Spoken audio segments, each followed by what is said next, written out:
eh, la- que, que motivaron que mucha gente, que muchos países en los que ya había triunfado el movimiento de liberación nacional, quisieran ser generosos con otras organizaciones de, del tercer mundo que estaban en ese mismo empeño. Entonces, esa protoorganización, ese protopartido anterior al Partido del Trabajo de Colombia, recibía ayuda del exterior y el tesorero de Francisco Mosquera, estableció una directriz en esa ocasión en el sentido de que renunciaba a recibir ayudas del exterior.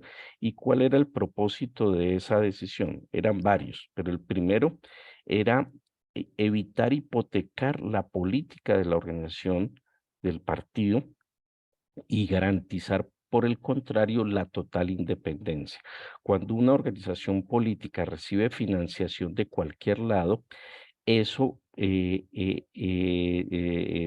termina hipotecando la política de esa organización. Voy a poner varios ejemplos. Un ejemplo internacional. Los partidos más importantes de Estados Unidos, que son el Partido Demócrata y el Partido Republicano, reciben financiación normalmente de lo que se conoce en el argot de los Estados Unidos como el complejo militar industrial, es decir, todas las organizaciones y todas las empresas e industrias que se dedican a a la construcción de armamento. Entonces, esas organizaciones financian a los candidatos del Partido Demócrata y del Partido Republicano y por tanto, cuando estos candidatos llegan al Congreso, llegan a legislar en favor de esas industrias. Lo mismo ocurre con la industria tabacalera, lo mismo ocurre con la industria farmacéutica y así pudiéramos mencionar muchos otros casos. En el caso de Colombia, también vemos lo mismo. O sea, aquí, por ejemplo, con ocasión de la discusión de la reforma tributaria y de los impuestos, de las discusiones frente a la posibilidad de gravar con impuestos las bebidas azucaradas, las distintas empresas productoras de bebidas azucaradas contrataron lo que se llaman lobistas para que presionaran ante el Congreso que esa ley no saliera. Entonces, cuando un partido, y entonces, por ejemplo, un congresista que reciba apoyo, por decir algo, de Postobón o de alguna otra industria de bebidas azucaradas, pues obviamente termina hipotecando su política y dejando de ser independiente. Nuestro partido, desde esa época, 1965, aprendió que no podía hipotecar la su ideario político y por eso decidió así significará renunciar a unos ingresos provenientes del exterior, garantizar que la política de nuestro partido solo se financiaría por nosotros mismos, con nuestros propios esfuerzos, con nuestras cuotas mensuales, que no sé si parte del seminario involucrará el hablar de este tema, pero digamos, nosotros aportamos a nuestra organización política dependiendo de nuestros ingresos económicos y eso nos garantiza esa independencia. Ese, repito, para mí es la primera lección importante a registrar de la historia de nuestro partido, la política de autosostenimiento, porque a pesar de que esta política se empezó a esbozar desde la década de los 60, es una política que aún sigue rigiendo el funcionamiento de nuestra organización política. Y adicionalmente creo que es importante porque esta lucha hacía parte de las discusiones y del deslinde, de la separación con lo que podríamos denominar todo ese espectro de organizaciones de extrema izquierda que surgieron en América Latina con posterioridad a la Revolución cubana. Una segunda lección es la importancia que requiere el estudio para nosotros, la importancia del estudio para nuestros militantes, para nosotros mismos. Ahora, ¿de qué tipo de estudio hablamos? Hablamos de distintos tipos de estudio. Un estudio sobre las contradicciones que rigen la sociedad y la lucha social. Cuando digo que rigen la sociedad es como, o cuando digo contradicciones, que es un término que utilizamos nosotros mucho y que utiliza el marxismo, eh, pues estamos hablando, digamos, de a estudiar las leyes que rigen el funcionamiento de de la sociedad y de la lucha social. Y por tanto, una recomendación para todos nuestros militantes y para todos nuestros cuadros políticos y también para nuestros amigos y los que se acercan a nuestro partido es profundizar en el estudio de distintos temas. Por ejemplo, el estudio de la historia mundial, el estudio de la historia de Colombia. Nosotros no podemos hacer política en Colombia si no conocemos mínimamente la historia de nuestro país. Obviamente también hay la recomendación de estudiar o de iniciar el estudio de los planteamientos marxistas, en la medida en que un enfoque teórico que eh, sirve como guía para la acción política. Nosotros tenemos que estudiar también nuestra propia historia, o sea, la historia de nuestro partido. El sentido de esta charla que yo les estoy dando es ese, que nosotros podamos conocer cuál ha sido la historia nuestra, por lo menos un brochazo general, para que a partir del estudio de nuestra historia puedan ustedes, que apenas se acercan a nuestro partido, conocer cuáles han sido nuestros aciertos, cuáles han sido nuestros errores y de manera general cuáles han sido nuestras experiencias que vale la pena sintetizar para asimilarlas y para tenerlas en cuenta en futuras oportunidades o en análisis posteriores. Por ejemplo, hoy día, cuando digo hoy día me refiero al año 2023, nosotros estamos casi que forzados a estudiar la experiencia de los distintos gobiernos progresistas que ha tenido América Latina. Colombia apenas está iniciando un gobierno progresista con Gustavo Petro desde hace 5 o 6 meses, pero otras naciones latinoamericanas han tenido ya la experiencia de tener gobiernos progresistas y algunos han tenido aciertos, ha habido errores, algunos les han aplicado lo que se llama hoy el lawfare, o sea, como golpes de Estado desde el mundo del derecho o golpes parlamentarios.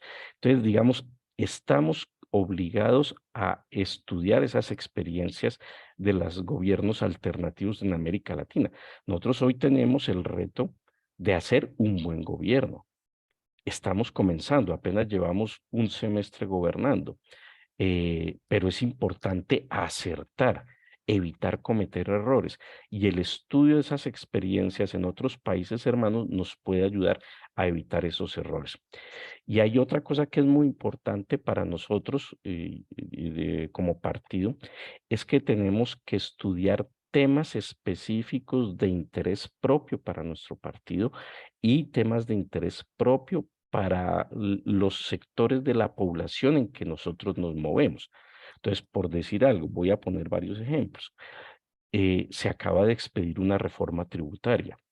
Nosotros estamos medianamente forzados a aprender o a conocer cuáles son los aspectos principales de esa reforma tributaria que se expidió para salir a contrarrestar la cantidad de mentiras que circulan en las redes sociales, como que el pan ha sido grabado con el IVA, como que los elementos básicos de la canasta familiar han sido grabados con el IVA, cuando no, cuando eso no es así. Se inicia este año la discusión del proyecto de reforma laboral, del proyecto de reforma pensional, del proyecto de reforma a la salud. Nosotros también, en la medida de lo posible, debemos intentar aprender o acercarnos a esos temas. Y coloco otro ejemplo. Si hay alguno de ustedes que se mueve en los barrios de Bogotá, es decir, que su actividad principal es ser un líder social en el barrio, obviamente es importantísimo estudiar cuál es la realidad del barrio, cuál es la realidad de la localidad en que hacen su actividad, cuáles son las características del barrio, cuáles son las necesidades del barrio y de sus pobladores. Pero de manera general lo que quiero decir es, esa es una segunda lección de nuestra historia, el estudio permanente. Y el estudio dentro del partido, lo que hoy están ustedes haciendo es asistir a un evento de capacitación y de formación política, digamos, es una actividad de estudio político. Y eso es muy importante. ¿Por qué razón? Y esto tiene también un hito en la historia de nuestro partido que también tiene que ver con la historia original. ¿Por qué razón? Cuando nuestro partido surgió en los años 60, había muchas discusiones en Colombia. ¿Qué tipo? Todo el mundo quería hacer la revolución, pero había muchas discusiones qué tipo de revolución era la que había que hacer en Colombia. Si una revolución con solo obreros o una revolución que involucrara a los campesinos o una revolución de los sectores avanzados y educados de la sociedad, si la revolución debía hacerse de manera pacífica o si la revolución debía hacerse a través de de la lucha armada. Se discutía también si la revolución debía ser socialista o qué tipo de revolución era la que había que hacer. Entonces, la primera tarea que se autoimpuso Francisco Mosquera y nuestro partido fue estudiar la sociedad colombiana, porque solo estudiando la sociedad colombiana se podría saber cómo era esa sociedad colombiana y obviamente al saber cómo era esa sociedad colombiana se podría saber qué tipo de revolución o de transformación social y política le íbamos a proponer al país. Es a partir de ese estudio que se inicia desde el mismo momento en que nacemos a la vida política, que nuestro partido aclara varias cosas. Aclara de que no es posible trasplantar las experiencias que haya habido en otros lugares. En esa época, la mayoría de jóvenes impetuosos querían irse para el monte a hacer la revolución como la hicieron en Cuba. Nuestro partido dice, no, pero es que no podemos trasplantar las condiciones de Cuba a las condiciones de Colombia. Las condiciones son distintas. Y si intentamos trasplantar mecánicamente esas experiencias, podemos equivocarnos y equivocarnos de manera grave, tanto como se equivocó, por ejemplo, el Che Guevara. El Che Guevara, un hombre entregado, totalmente entregado, decide cuando él era argentino, se fue a Cuba, participó de la Revolución Cubana, es uno de los históricos de la Revolución Cubana, fue nombrado por Fidel ministro de Economía de Cuba, pero no quería acomodarse en un cargo burocrático, sino quería, su ímpetu revolucionario lo llevaba a querer que esas ideas se expandieran por el mundo entero y decidió intentar, entre comillas, exportar esa experiencia revolucionaria hacia otros países con el saldo desfavorable de que encontró la muerte de manera muy pronta en Bolivia intentando eso. Por eso no se puede trasplantar mecánicamente la experiencia. Por ejemplo, ¿de qué nos sirve estudiar cómo fue el primer gobierno de Lula o cómo fue el gobierno de Chávez o cómo fue el gobierno de Pepe Mujica? Para saber qué características tenía Brasil, Venezuela, Uruguay, distintas a nosotros y si esas experiencias se pueden replicar o no en nuestro país. Pero eso solo se sabe estudiando. Por eso, una segunda lección de la historia de nuestro partido es que necesitamos de manera permanente incorporar el estudio a la lucha política. No solamente es entregar publicidad y volantes para la campaña electoral, no solamente es echarse un discurso, no solamente es participar de una asamblea sindical o barrial o una asamblea estudiantil. Es necesario documentarse y aprender y estudiar para justamente poder producir análisis que correspondan a la realidad del momento y que, y que ese análisis sea, digamos, tan certero que garantice que mucha gente u otra gente pueda sentirse atraída por la posición y el análisis que hacemos sobre la realidad colombiana o la realidad bogotana. Entonces, repito, ahora, ¿cuál es el hito de ese aprendizaje sobre el estudio? También a comienzos de nuestra historia, porque repito, mientras todo el mundo, todas las organizaciones políticas que surgieron en la misma época que nosotras, recomendaban e invitaban a sus miembros a irse para el monte y coger un fusil, nuestro partido, nuestra organización política, le voy a quitar por ahora el término de partido, tomó la decisión de ir a las ciudades para construir un partido político. Y por eso es en 1965 es el hito principal, porque el fundador nuestro, Francisco Mosquera, expidió un documento que se denominaba Hagamos del MOEC, que era digamos, el protopartido del que provenimos, hagamos del MOEC un verdadero partido marxista-leninista. Eso significa que incluso ya hay una gran, ya había una gran diferencia con relación al resto de organizaciones políticas. Es que nosotros no nos íbamos para el monte ni armábamos una insurgencia, sino que invitábamos a constituir un partido. ¿Y un partido en dónde? Un partido en la clase obrera. Y ahí viene una tercera lección de nuestra historia, que digamos viene de la mano de la anterior que señalé, y es que nuestro partido ha aprendido a nadar contra la corriente.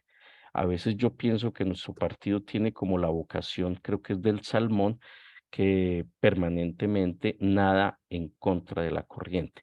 Y eso nos ha permitido la sobrevivencia de nuestro partido, entre otras por eso, porque mientras todos se fueron para el monte, nuestro dirigente máximo, Francisco Mosquera, dijo, no, nos vamos a construir un partido en las ciudades y dentro de la clase obrera. Em, ¿Cuál es el hito de nuestra historia que tiene referencia sobre ese punto? Es todo el periodo que va desde 1965 hasta el año 1969, cuando nuestra organización política decidió convocar un primer encuentro nacional del sindicalismo independiente aquí en Medellín. Tuvo lugar en el año 1969 y agrupó a todos los líderes y organizaciones sindicales que no hacían parte de ninguna de las centrales que ya existían, tanto de las centrales, llamémoslas patronales y gobiernistas, como de la central obrera que ya había constituido en algún momento el Partido Comunista. ¿Eso es posible gracias a qué? A que desde 5 años atrás, 4 años atrás, se ha tomado la decisión de que no, de que lo que había que hacer era irse a las ciudades a acercarse a los trabajadores, a orientar a los trabajadores en la creación de sus sindicatos o orientar a los trabajadores que ya tuvieran sindicatos en la presentación de sus pliegos de peticiones, de sus demandas y en el acompañamiento de su lucha social en la defensa de esos intereses. Justamente el compañero al que yo le estoy dedicando esta pequeña charla, el compañero Álvaro Silva, hizo parte de esos compañeros que venían que venían desde el MOEC y que tomó el reto de desplazarse hacia Bucaramanga, donde ayudó a construir ese sindicalismo independiente de Santander, que se llamó el Bloque Sindical Independiente de Santander. Entonces, esa es una cosa absolutamente importante, que contribuye además, en el caso de nuestra historia, a seguir deslindando campos, a seguir separándonos de toda esa oleada gigantesca de la extrema izquierda que existió en el país en esa época y de la cual aún quedan rezagos actualmente. Vale decir que la organización con la que el gobierno de Petro quiere iniciar un proceso de diálogo y de conversaciones, que es el ELN, surge también en esa época, en 1965, 64, 65. Entonces, eso era supremamente importante. Otro elemento importante de ese periodo es que, y que se puede atribuir justamente al estudio, es que nos apropiamos de dos conceptos que son claves en la política y que ustedes es clave también que en algún momento se aprendan: la táctica y la estrategia. La táctica es, digamos, la aplicación concreta de el momento político que corresponde. La estrategia es, digamos, el objetivo mayor, el objetivo a largo plazo. Entonces, digamos, el objetivo a largo plazo, pudiéramos decir, es la transformación de Colombia en una sociedad más justa, más equitativa, que mire, si quisiéramos incorporar ahora el tema de los puntos que trae el gobierno de Petro, pues diríamos una sociedad que esté pensada en ser sostenible ambientalmente, en una sociedad que esté pensada en el siglo XXI. Y la táctica será qué hacemos, los pasitos que vamos dando paso poco a poco, perdón, para concretar ese hecho. Entonces, por ejemplo, el reto que se nos viene en estos momentos con las elecciones locales de este año, ¿qué hace? Es parte de la táctica. Digamos, parte de la táctica es eso. Después de que termine las elecciones, definiremos otras tareas, otras prioridades que nos van modificando la táctica. Pero esos conceptos son fundamentales que los incorporemos. Y nuestro partido, digamos, los tiene claros desde su inicio. Digamos, ese es otra lección, otro aprendizaje importante de nuestra historia. Un cuarto aprendizaje de la historia de nuestro partido tiene que ver con lo que yo llamaría de pronto la institucionalización del partido, porque nuestro partido, como corresponde a cualquier organización, digamos, tuvo un periodo embrionario, un periodo en el que estaba gestándose, un periodo en el que empezó a caminar y un periodo en el que fue ya pudiendo pararse en sus propios pies.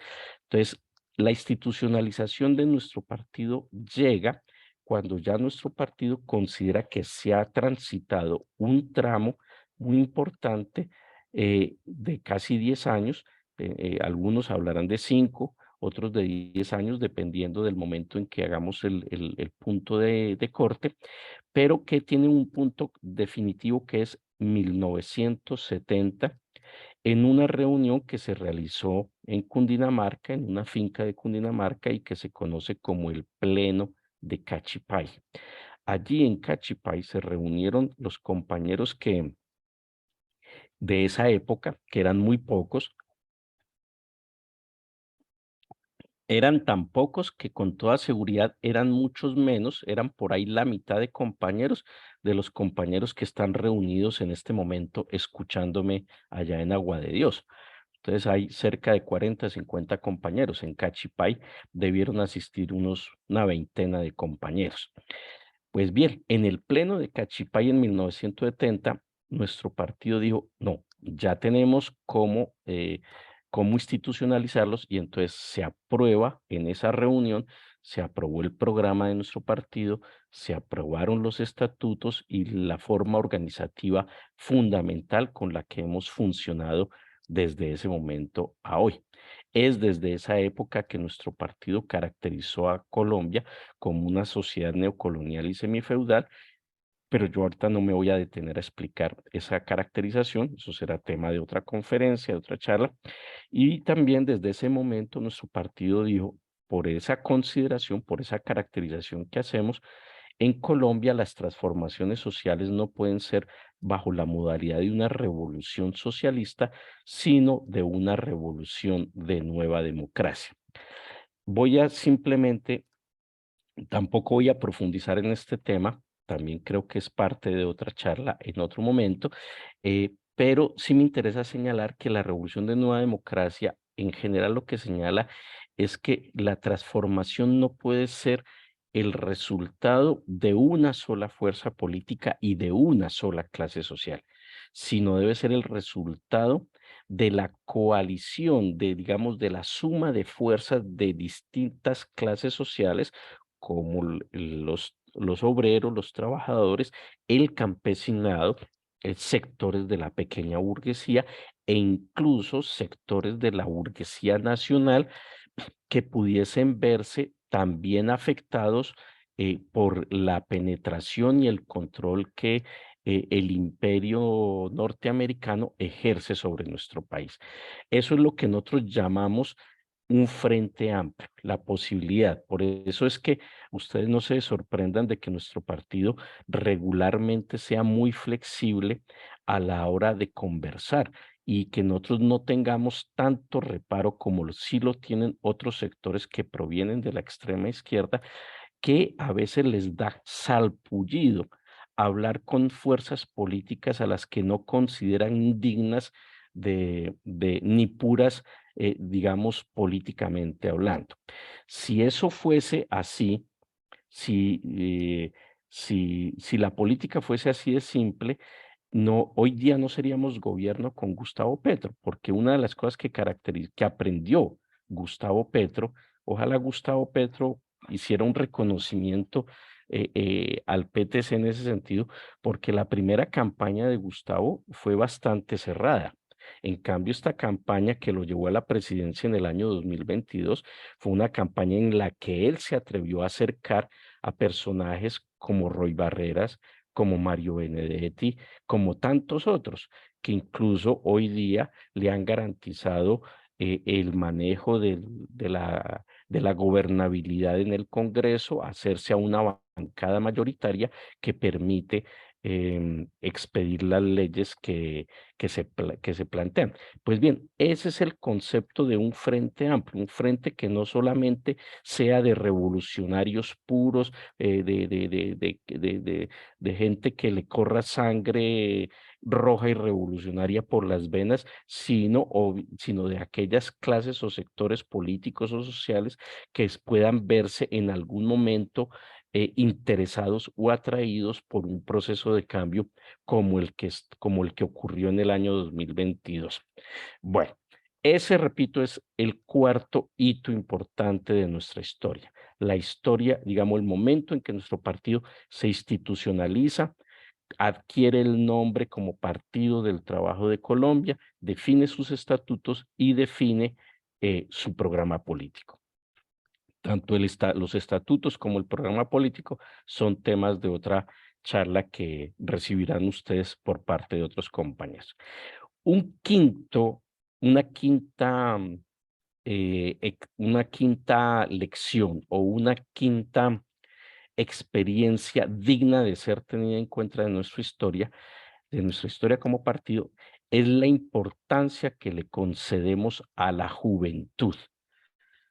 Es nuestro partido reconoce en la juventud, digamos, la sangre fresca que le da nuevos bríos e inyecta nuevas energías a nuestra propia organización política.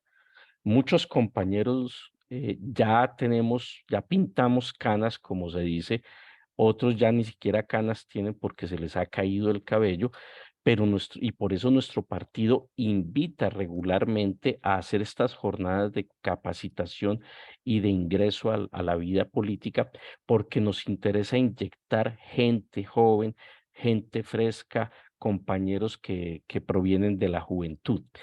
Y el hito histórico eh, que vincula el tema de la importancia que le concedemos a la juventud con nuestra historia es el movimiento estudiantil de 1971.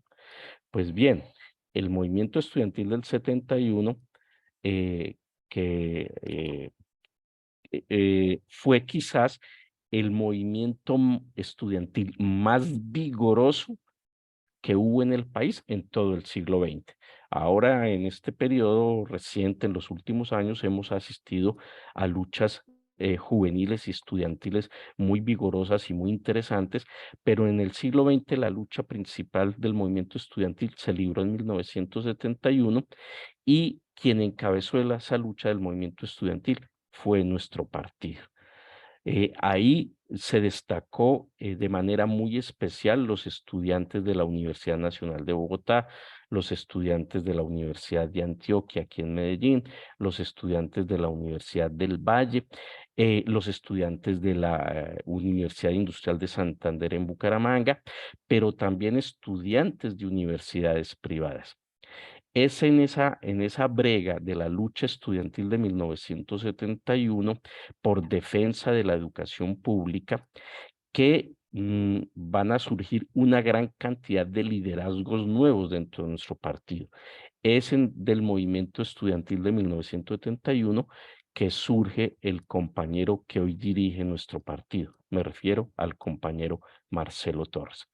Pero la lección general, digamos, la lección general que yo quiero extraer para esta charla de historia del partido es que nuestro partido siempre le ha concedido una importancia mayúscula a la juventud. Además, por un hecho que no es solo exclusividad de Colombia. No hay en la historia de la humanidad ningún proceso político importante que no haya tenido lugar gracias a la participación de los jóvenes. Podemos observar cualquiera que quisiéramos. Nomás podemos ir a las luchas de independencia. Pregúntense ustedes cuál era la edad de los próceres de nuestra historia patria, de Bolívar, de Santander, de José María Córdoba, de Antonio Nariño. Eso eran jóvenes, supremamente jóvenes, que se tomaron a pecho esta transformación. Las movilizaciones de mayo del París revolucionario en el mayo del 68 eran los jóvenes. El movimiento estudiantil del 71 eran jóvenes. ¿Quiénes fueron los que libraron, los que dinamizaron y le pusieron el sabor a todas las movilizaciones sociales que vivió Chile hace poco? Pues la juventud, y fueron las movilizaciones juveniles las que garantizaron posteriormente el triunfo del presidente Boric. Algo similar ocurrió en Colombia. Si bien el llamado original a las primeras protestas aquí en Colombia las hizo el movimiento sindical, el movimiento obrero, a través de sus centrales obreras, es la fuerza incontenible de los jóvenes las que termina dándole la envergadura y el vigor que tuvo esa lucha de los años 2019, 20 y 21. Entonces, eso es, digamos, la quinta lección que yo quiero extraer, la importancia de la juventud y que siempre nuestro partido debe bregar a eso, a atraer sectores jóvenes, muchos de los cuales están hoy sentados escuchando esta charla. Un sexto hito en la historia de nuestro partido, una sexta lección que yo quiero destacar es la valoración que nuestro partido hace de la participación en elecciones. ¿Por qué razón? Es posible que ustedes, de lo que he dicho en los minutos anteriores, intuyan que nosotros provenimos de una organización que tenía sesgos de extrema izquierda. Y efectivamente es así. Nosotros, digamos, esos son nuestros abuelos, nosotros no negamos nuestra historia. Y obviamente esas organizaciones, como lo dije, lo que recomendaban era irse para el monte, coger un fusil y hacer la revolución. En ningún momento se planteaban crear un partido. Nuestra organización dijo, sí, vamos a crear un partido. Pero algo más importante es que en algún momento nuestro partido dijo, no, pero no basta con no irnos para el monte, no basta con aclarar de que la lucha armada no es el camino. Tenemos que ser consecuente con eso o vamos a mantenernos abstencionistas. Entonces llega un momento en que nuestro partido dice, no, si queremos ser verdaderamente coherentes con la decisión de apartarnos de la extrema izquierda, debemos participar de la lucha electoral. Entonces, obviamente que en su momento había discusiones, que si eso era bien visto por el marxismo o que si eso era una traición a los postulados del marxismo. Y obviamente al estudiar, vuelvo, insisto, el tema del estudio, una de las experiencias que quiero enfatizar el día de hoy, nos permitió mostrar cómo históricos del marxismo, como es Lenin, reivindicaban la posibilidad de que las fuerzas revolucionarias participaran de la lucha electoral. Obviamente, ¿qué aprende nuestro partido? Nuestro partido aprende que se puede participar de la lucha electoral, pero con un criterio revolucionario, con un criterio propio a nuestra condición. Entonces, no es participar en elecciones con las mismas prácticas con las que participan el resto de partidos políticos, ni con las mismas pretensiones que participan el resto de fuerzas políticas. Obviamente a nosotros nos interesa elegir compañeros nuestros. Se nos acercan las elecciones de locales y nosotros debemos procurar elegir el mayor número de compañeros en las juntas administradoras locales, en el Consejo de Bogotá, en los consejos municipales, en las asambleas departamentales. Y si podemos elegir compañeros nuestros o aliados alternativos en las alcaldías y gobernaciones. Pero ahí no se agota la participación nuestra en elecciones. Nuestro partido, cuando toma la decisión de asistir a elecciones, es porque ve que esa es la posibilidad para llevar adelante la política, para extender nuestro partido, para agitar nuestro programa político, para que nos conozcan en sitios donde no nos conocían antes. Entonces, eso es, digamos, el criterio con el que nuestro partido asistió al primer evento electoral. ¿Y cuándo ocurrió eso? En 1972. Esa fue una discusión muy brava dentro del propio partido, porque, repito, había sectores que decían y compañeros decían, no, eso puede ser una traición a nuestra historia, a nuestro pasado revolucionario, a nuestra concepción marxista. Pero finalmente el debate se logra dar de manera fraterna y se logra aclarar que no es ninguna traición participar en elecciones, sino que antes, por el contrario, es un deber y una obligación de parte nuestra participar en las elecciones. Entonces, desde ya, lo que yo les aconsejo y la recomendación es asumir ese reto de las próximas elecciones con ese espíritu, con el espíritu de llegar con nuestras ideas a otros barrios, a otras personas, a otros muchachos, a otros líderes y obviamente en la perspectiva de elegir compañeros y compañeras nuestras a los cargos de elección popular. Y aquí viene conjuntamente con esa valoración que hacemos de la participación electoral, en nosotros, en la práctica, lo que eso significó para nuestro partido fue lo que pudiéramos decir una variación en la táctica, en ese término del que les acabé de hablar. Incluso no fue una decisión fácil porque es como si un carro va a 100 por hora y de un momento a otro quiere girar hacia un lado, hacia la derecha, hacia la izquierda, o frenar o cualquier otra cosa. Eso implica un cambio brusco, pero nuestro partido lo supo dar y lo supo asimilar. Esa es la sexta lección que yo extraigo de de nuestra historia. Y un punto final alrededor de este tema electoral, y es que nosotros participamos en elecciones, pero tampoco nos hacemos ilusiones electorales. O sea, nosotros entendemos las limitaciones que tiene la lucha electoral. ¿Cuál es la principal limitación de la lucha electoral? Por ejemplo, ahorita no ser mayoría en el Congreso. Entonces, ¿qué nos obligó al no ser mayoría? El pacto histórico escasamente eligió 20 senadores y un número de representantes que no le garantizaban ni la mayoría en Cámara ni la mayoría en Senado. Entonces, ¿eso qué obligó al pacto histórico? A hacer acuerdos políticos con otras fuerzas políticas para garantizar ahí sí una mayoría absoluta que permitiera el tránsito tranquilo de los proyectos de ley en el Congreso. Entonces, digamos, nosotros es una cosa medio intermedia, asistimos a elecciones con mucho dinamismo, con mucho vigor, con mucho entusiasmo, pero tampoco nos ilusionamos de que la solución a todos los problemas de la política nacional pasan por el recinto electoral. Fíjense un llamado que está haciendo Gustavo Petro y que nosotros hemos acogido. No podemos abandonar las calles. La mejor forma de defender las iniciativas legislativas y las reformas que estamos impulsando es con la lucha social. No podemos dormirnos en los laureles y creer que por haber ganado la presidencia y haber obtenido unos cargos en el Congreso de la República, nos podemos quedar sentados en nuestros cómodos sillones de nuestras casas viendo el mundo pasar. No, la lucha social debe continuar más allí, más allá de de la actividad electoral. Pero a diferencia de otras organizaciones, no estigmatizamos la lucha electoral, no la satanizamos.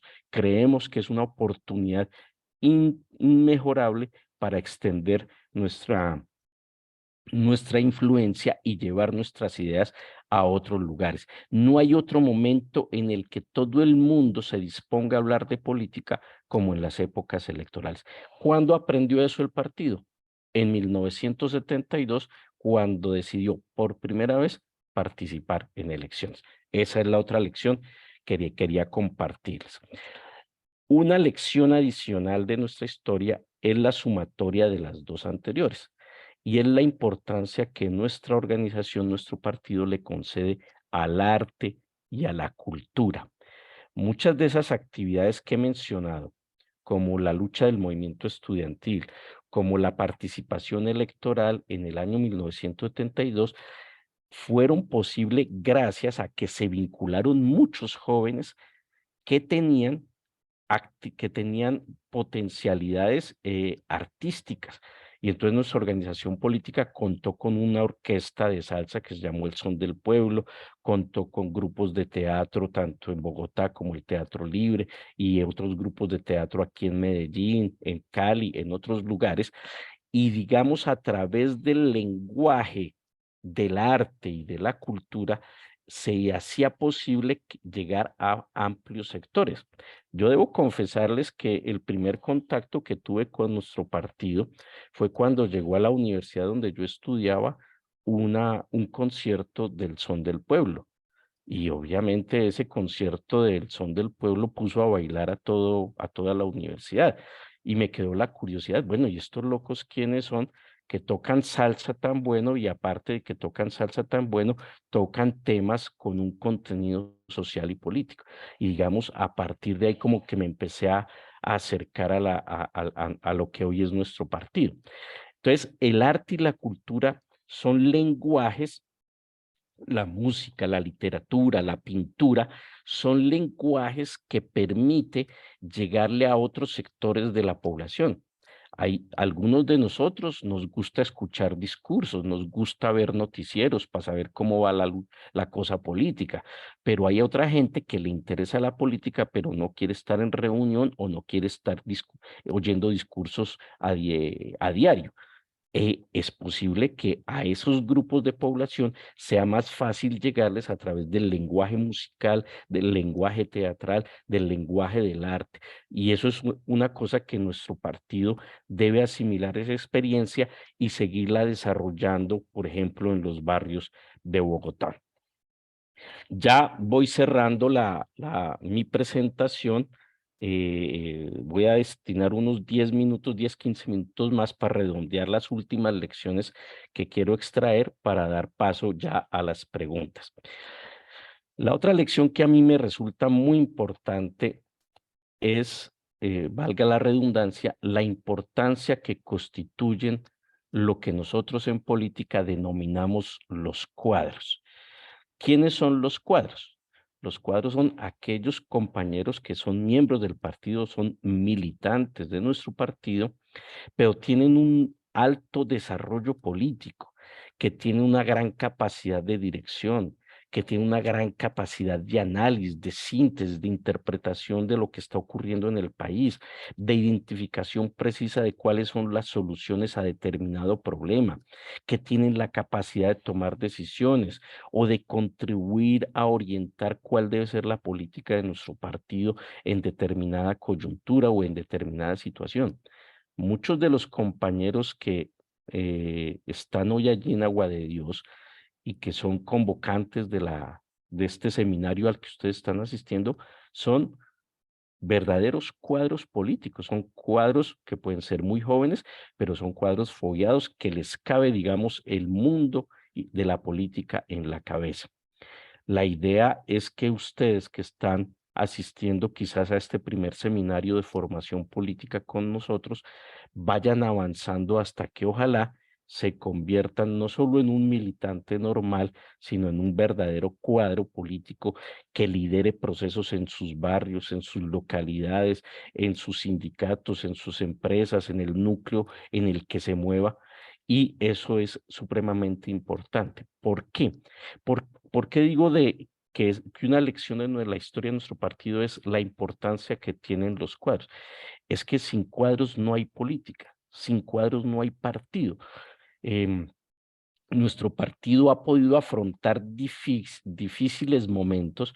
em, Uno de los momentos más duros de nuestro partido fue cuando los distintos sectores armados, los distintos actores armados que hay en el país, tanto los de derecha como las fuerzas del Estado, pero también las guerrillas, empezaron a amenazar y a atentar contra compañeros nuestros.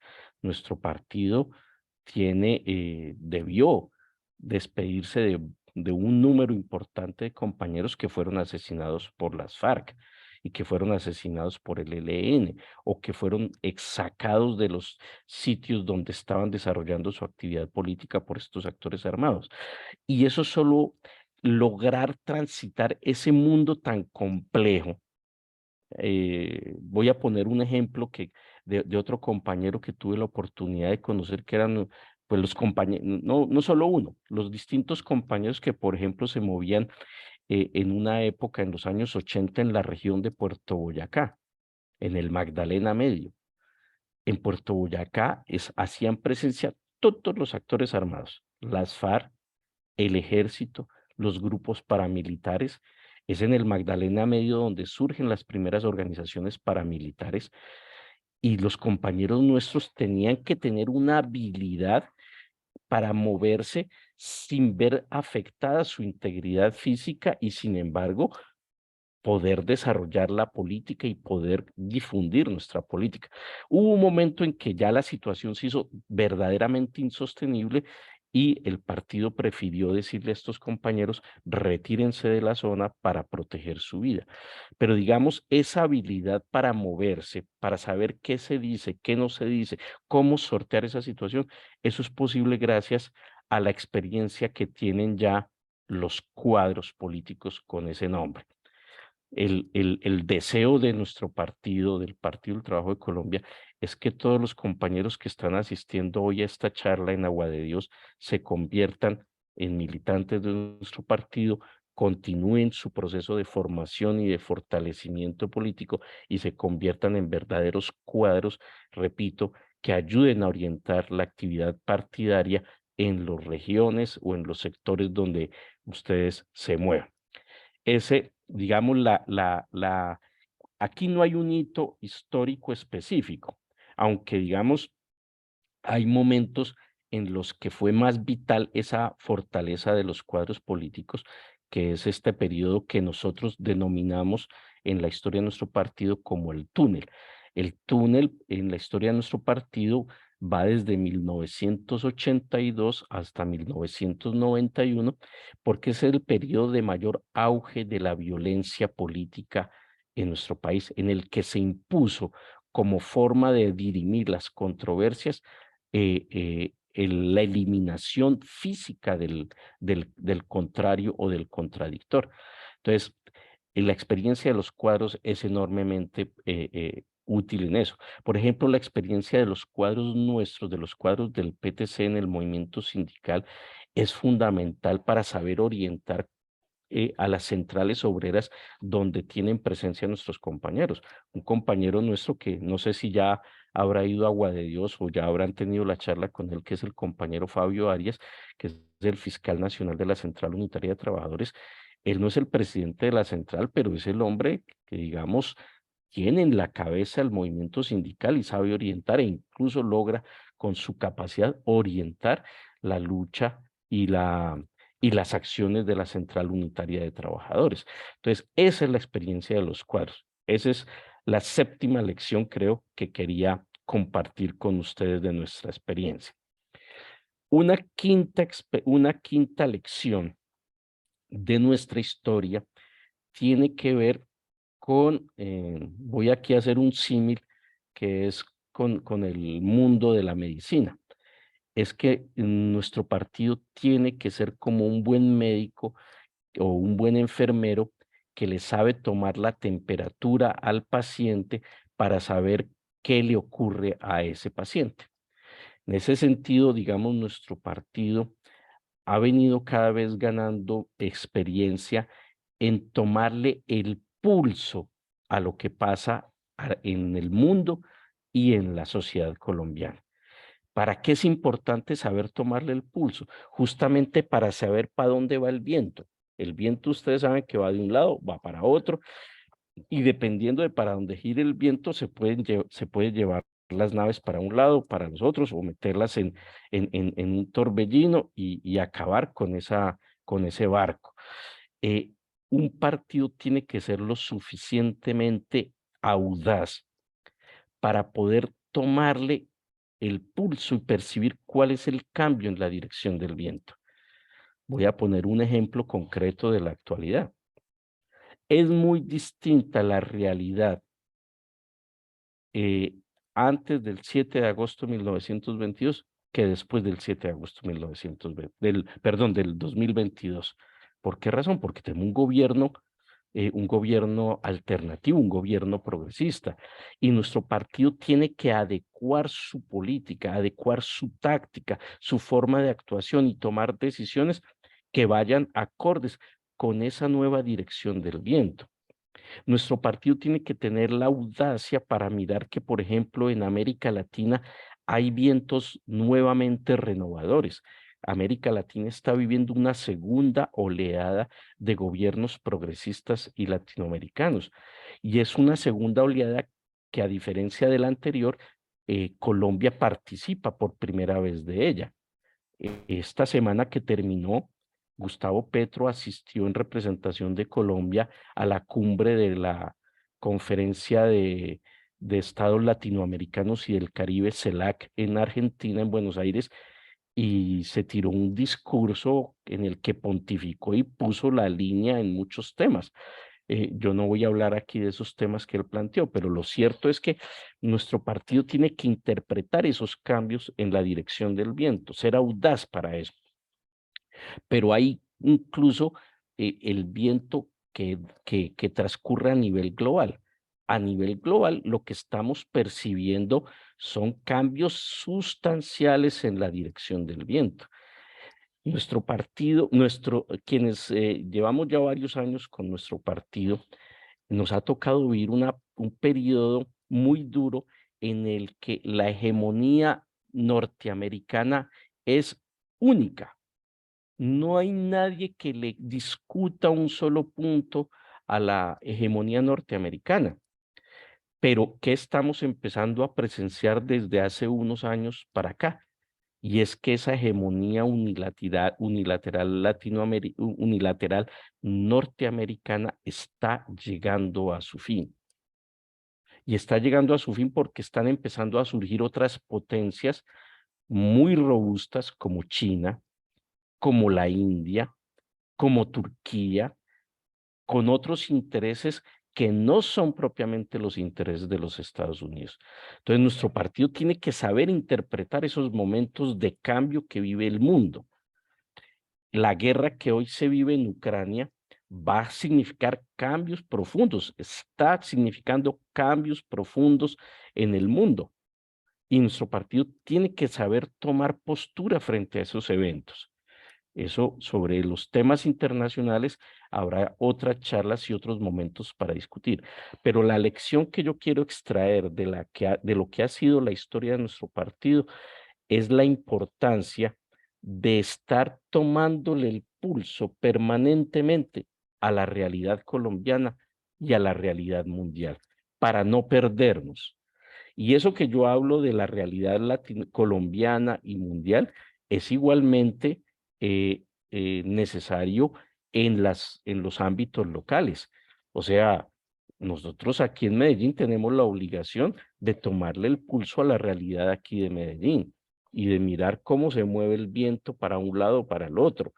Y eso es igual en un municipio pequeño. Por ejemplo, escuché que que asistieron al evento 3 compañeros de Agua de Dios. Agua de Dios es un municipio pequeño, pero igual los compañeros que hagan la actividad política en Agua de Dios tienen que tener la capacidad de tomarle la temperatura a la realidad política de Agua de Dios para saber qué propuestas se hacen, cómo se acerca de mejor forma a la población. Esto que estoy diciendo, ¿en qué momento la ha utilizado nuestro partido? En distintos momentos. Y hoy estamos ante la obligación de seguir tomándole el pulso a las nuevas realidades.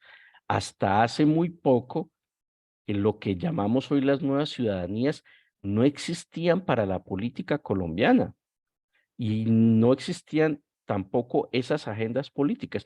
Hoy, una organización política, un partido como nosotros, que no incorpore dentro de sus preocupaciones el tema de las nuevas ciudadanías, de las nuevas demandas, de las diversidades sexuales, de las demandas de los ambientalistas, de los animalistas, etcétera, etcétera, se queda corto porque ya las problemáticas no son solo exclusivas de los obreros o de los campesinos.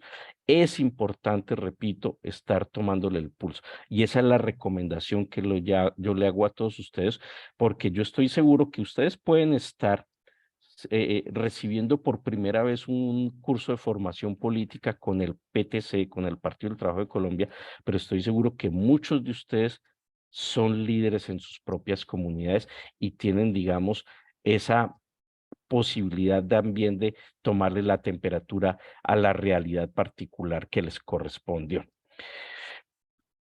Dos últimas, dos últimas experiencias que quiero destacar. Una es la importancia de la organización política y de la vida orgánica dentro del partido. ¿A qué me refiero con eso? Para nosotros es muy importante la orientación que podemos recibir, digamos, de los compañeros de la dirección nacional, que tienen más tiempo, que están pensando 24 horas del día en función de la política, que pueden tomarle, como acabo de decir, el pulso a la realidad y que nos orientan para evitar cometer errores. Entonces, esa organización, la importancia de atender las recomendaciones y orientaciones de la organización política y de digamos, de los niveles de dirección es supremamente importante. Pero el otro hecho fundamental es que no nos convirtamos, no seamos ruedas sueltas, lo que garantiza que una colectivo pueda marchar de manera compasada es que todos tengan el mismo lenguaje y participen del mismo proyecto. Esto es como en un partido de fútbol.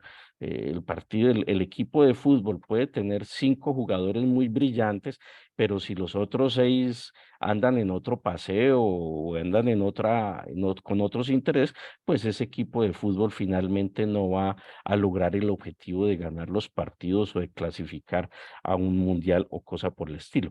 De ahí la importancia de que ustedes ya, luego de recibir esta formación política de parte nuestra, se animen a participar de las distintas organismos o células en la que está nuestro partido, en la célula del barrio, el organismo de la fábrica o de la empresa o de la universidad donde estén estudiando.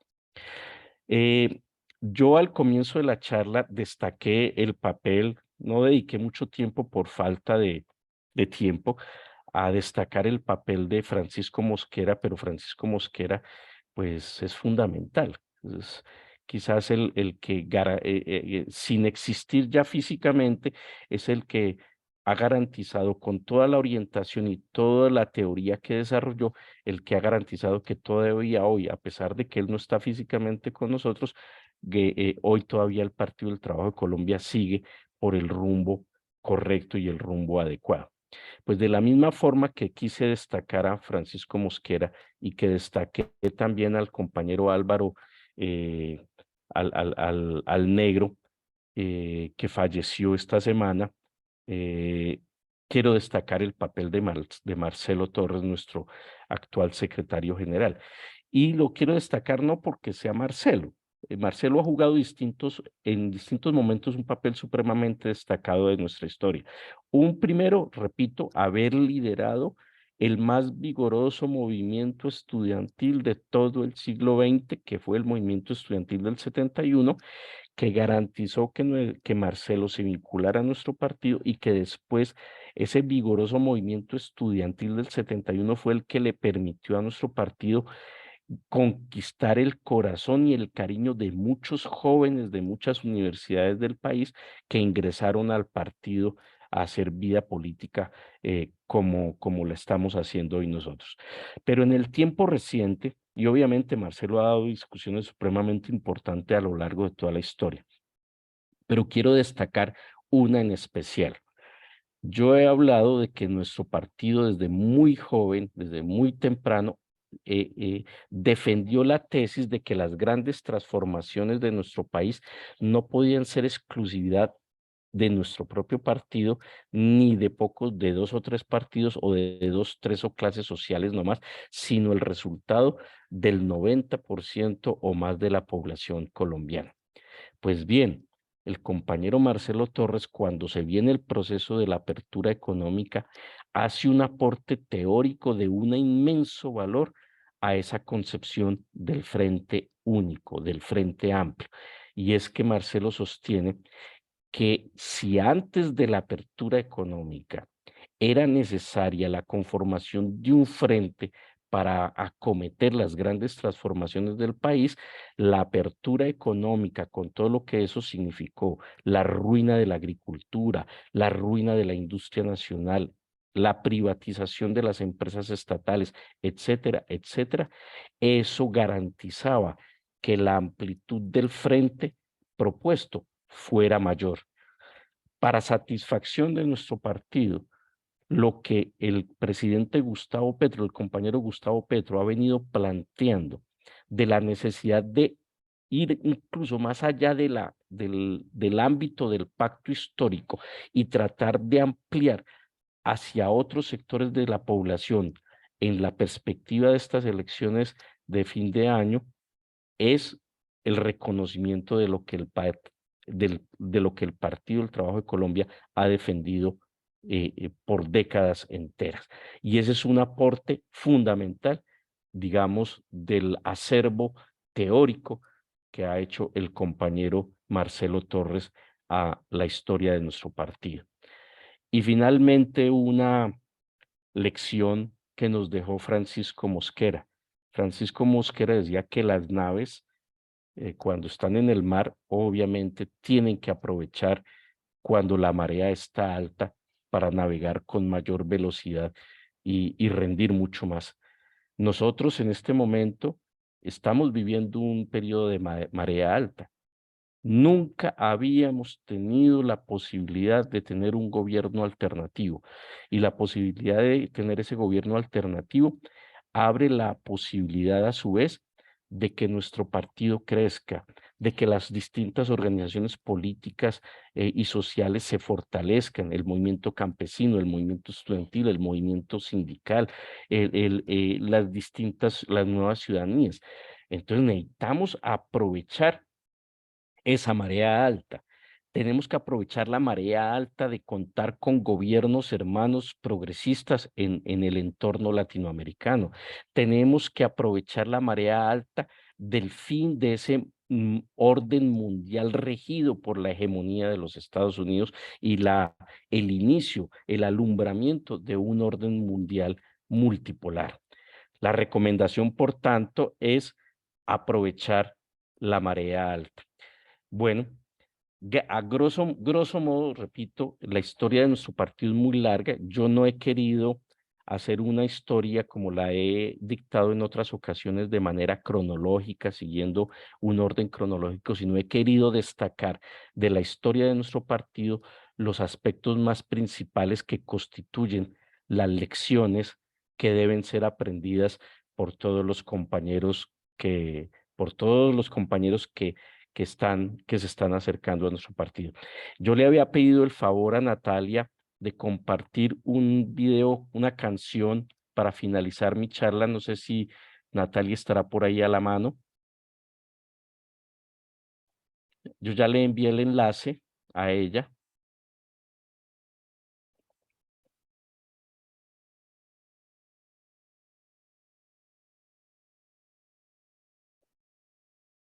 Mientras se acerca Natalia, esta es una canción que le hago la introducción a la canción.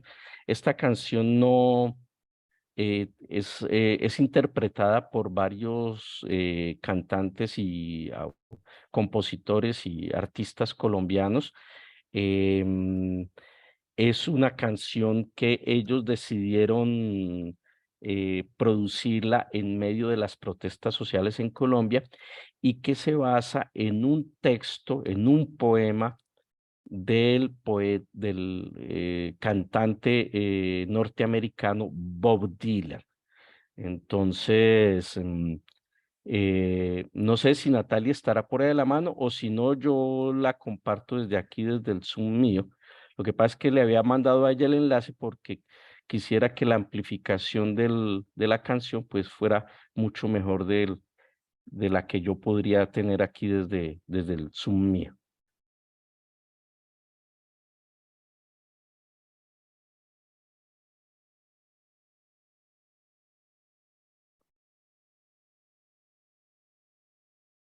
Y luego de escuchar la canción, entonces podemos dar paso a... La idea de la canción es como cerrar con ese mensaje de que tenemos que aprovechar la marea alta, de que los tiempos están cambiando y que debemos aprovechar el momento que vivimos.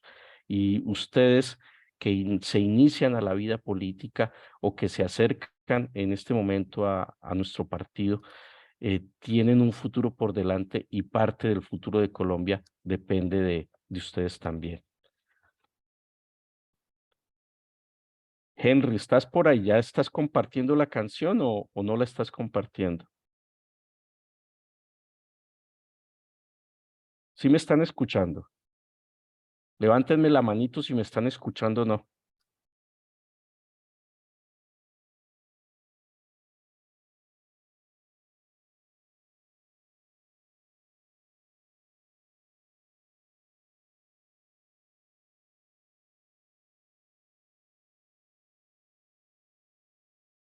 Henry,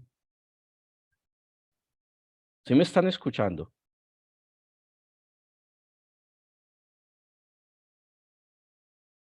No los escucho. A ustedes no los escucho. Entonces tampoco sé si me están escuchando a mí. El micrófono de Natalia está cerrado. Ya, Javier, ya lo abrimos, estaba, si no me he dado cuenta, Natalia está, me tocó hacer una diligencia y puedas enviarme el, el enlace a mi WhatsApp y ya miramos cómo le abrimos aquí. Ok, ya mismo entonces. Como, Ahí ya se fue, ya te lo envié. ok, listo.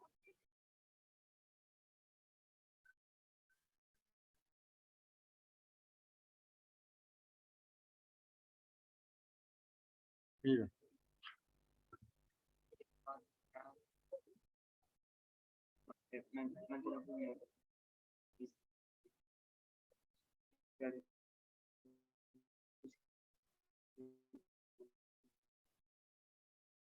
Pues acá.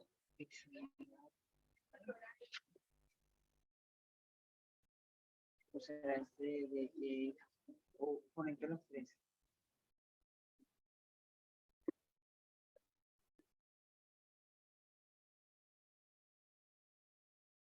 No, no, hay que esperar a que nos confirmen la policía de la pestaña o devuélvete por de nuevo mantener primero Bluetooth.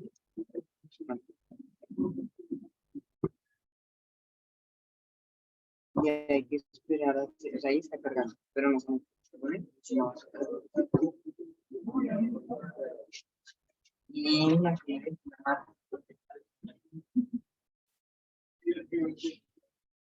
Conectado. Henry, Sí, sí, estoy mirando para conectar por mi. si no, yo lo comparto desde acá. Listo, compártalo, Javier. Sí. Voy a intentar compartirlo desde acá entonces, pero entonces les pediría que le pongan el micrófono o amplifiquen para que no quede tan bajito el volumen. Tengo las columnas grandes, Javier. Vale. Yo voy a apagar mi micrófono, creo que para no interferir con el audio del video.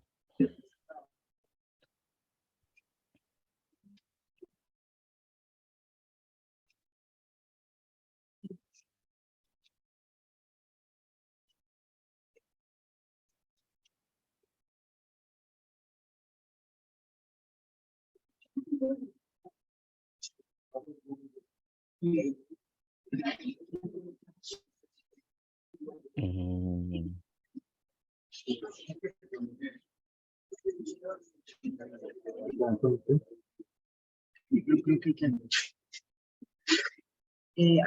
Hay de casualidad un botón que diga arriba de Bluetooth, en- donde dice modem.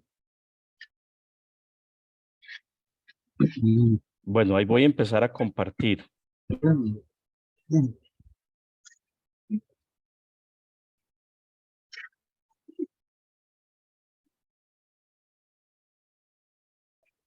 ¿Sí están escuchando? No, Javier, no. Ahí. Sí, ya. A la gente en cada lugar y admite que el agua se ha ido del mar.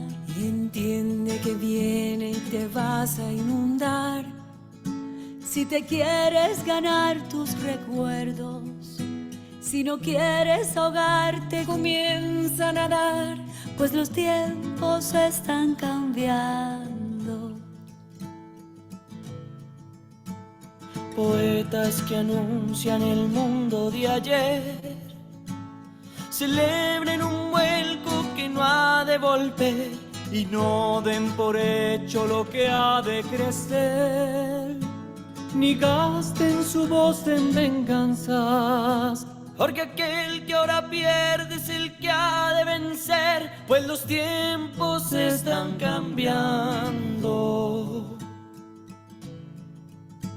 Vengan senadores, oigan el rumor, no corten el paso de un mundo mejor. Pues va a acabar mal quien desprecie el dolor.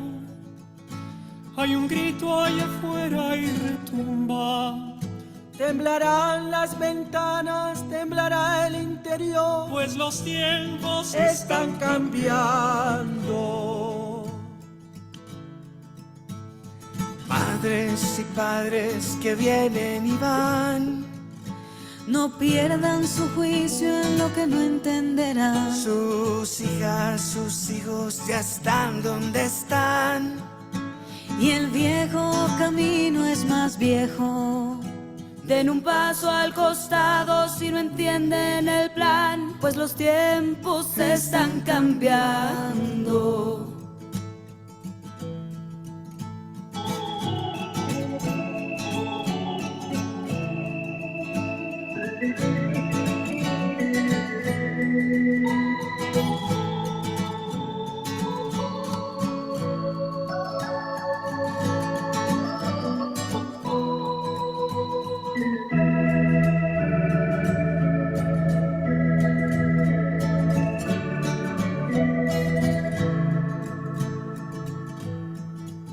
Se ha cruzado la línea, el destino empezó. El hombre perdido será el que ganó, y el tiempo presente será el que pasó. Porque el orden del mundo se escapa, Y el que abusa en la cima será el que cayó, pues los tiempos están cambiando.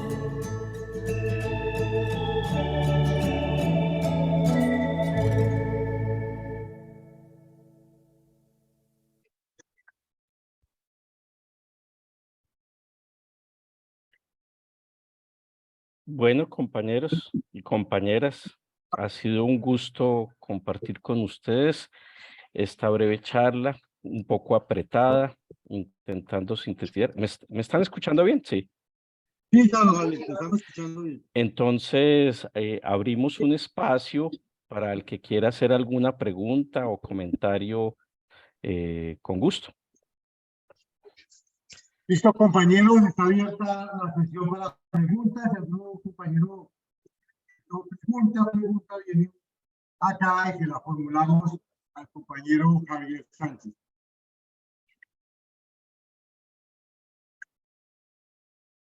¿Pueden levantar la mano?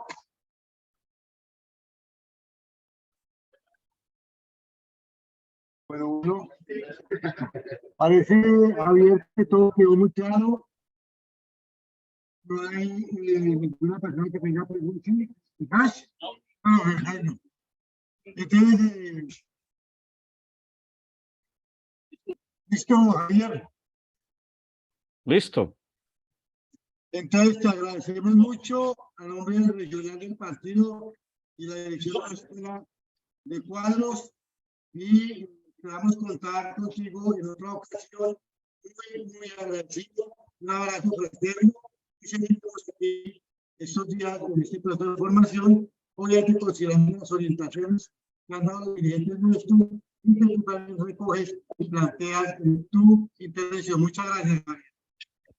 Henry, muchas gracias a ti, muchas gracias a todos los compañeros por estar presentes. Muchos ánimos para lo que resta de este seminario. Espero, para mí sería una inmensa alegría que poder volvernos a encontrar ya físicamente y saber que presencialmente algunos de los compañeros y compañeras que asistieron a esta charla y a este seminario continuarán en el tren con nosotros del PTC. A todos ustedes un abrazo muy fraterno desde aquí, desde Medellín. Gracias, Javier. Chao, chao. Chao. Hemos lanzado interesante. El paso a seguir es único. A las zonas 7, a las 8,